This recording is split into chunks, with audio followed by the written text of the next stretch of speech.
तो हमें काशीराम साहब जैसा नेतृत्व इस बहुजन समाज को न मिलता, बाणसेव ना होती, DS4 ना होता और बहुजन समाज पार्टी ना होती और हम 4 बार सत्ता में ना होते।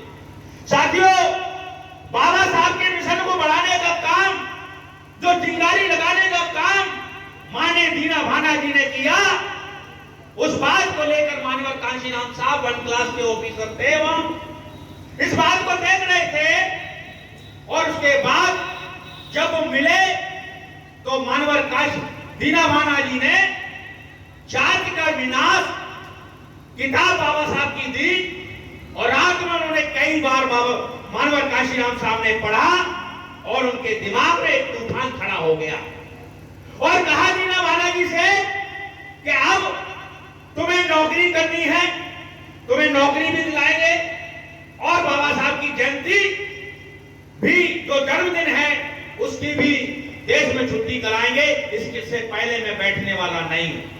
साथियों, अगर दीना भाना जी ना होते तो मानवर काशीराम साहब वास्तव में न मिलते। प्रेरणा के स्रोत थे जो कि बहुजन समाज को इतनी बड़ी ताकत जो मिली वो दीना भाना जी की वजह से मिली।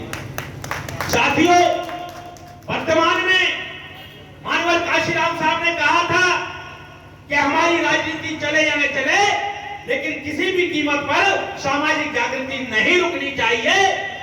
लेकिन आज समाज में सामाजिक जागृति, वही जिन पार्टियों का उदय हुआ, वो पार्टी सामाजिक जागृति को रोककर आज समाज में लगातार इस तरीके की बात हो रही है कि हमारी पार्टियां सत्ता में नहीं आ पा रही है, हमारी पार्टी सत्ता में नहीं आ पा रही है। साथियों, जो काशीराम साहब ने कहा था कि जिस समाज की गैर राजनीतिक जड़ें मजबूत नहीं है, उस समाज की राजनीति पानी के बुलबुले की तरह होती है। साथियों, मैं सवाल करता हूं कि जिस तरीके से मानवर काशीराम साहब का साहित्य मिलता है, D.K. खापर्डे जी का साहित्य मिलता है, लेकिन दीना भाना जी का साहित्य नहीं मिलता है, आखिर क्यों? इस बात पर हमारे बहुजन समाज के लोगों को सोचना होगा, क्योंकि उन्होंने बहुत कुछ लिखा, लेकिन क्या हुआ? जो उनका साहित्य हमको उपलब्ध नहीं है। साथियों, इस बात को सोचना होगा। यहाँ सभी लोग उपस्थित हैं और OBC, SC, ST, माइनॉरिटी, बाबा साहब ने जिस बहुजन समाज की, जो जाति विहीन समाज की रचना का सपना देखा था, वो मैं देख रहा हूं कि दूर दूर तक अभी कोई भी आगे आने के लिए तैयार नहीं है। जाति विहीन समाज का सपना जो देखा था, उसकी शुरुआत हमें रोटी बेटी से करनी होगी। क्या हम लोग आज तैयार हैं? नहीं हैं। अगर तैयार होंगे तो मैं कह रहा हूं, ये 3% मनवादी, इनकी कोई औकात नहीं है। अगर ये हम लोग इकट्ठे हो जाते हैं, जाति विहीन समाज की बात करते हैं, रोटी बेटी की बात करते हैं, तो मैं समझता हूं इस देश पर कब्जा हमारा होगा। आने वाले समय में आप देख रहे हो, आज वर्तमान में जो ब्राह्मणों की मनुस्मृति थी, उस समय हम लोगों को गुलाम बनाकर रखा था और 26 जनवरी 1950 को बाबा साहब ने संविधान लागू किया। वो मनुस्मृति को जितने भी विधान थे, उनको सबको नल एंड वाइड, यानी कि आर्टिकल 13 में बिल्कुल शून्य कर दिए गए। लेकिन साथियों, सावधान हो जाओ।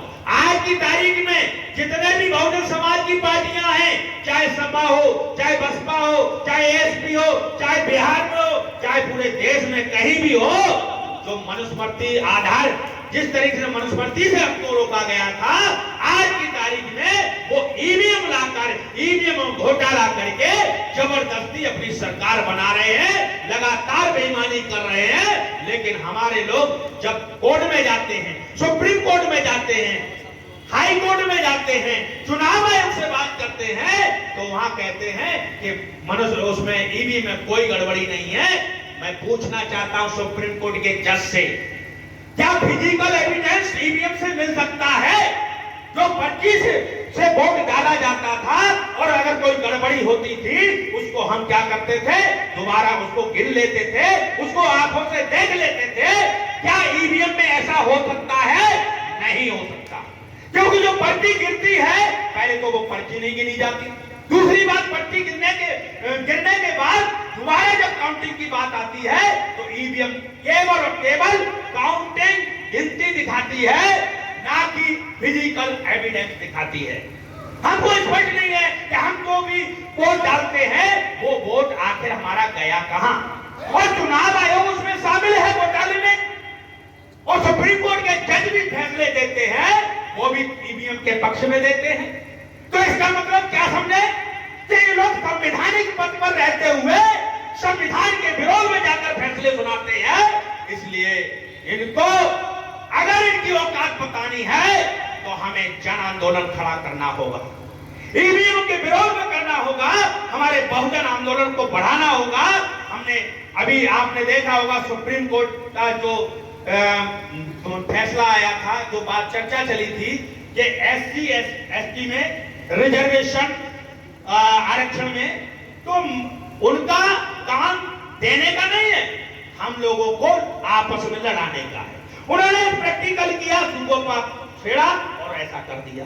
तो सुप्रीम कोर्ट कोई संविधान से ऊपर नहीं है। सुप्रीम कोर्ट का जो मुख्य न्यायाधीश है वो संविधान से ऊपर नहीं है, वो संविधान के अधीन है। उसे संविधान की व्याख्या करने का अधिकार है, लेकिन उसको कानून बनाने का अधिकार नहीं है। वो कानून बनाने का अधिकार केवल और केवल संसद को है।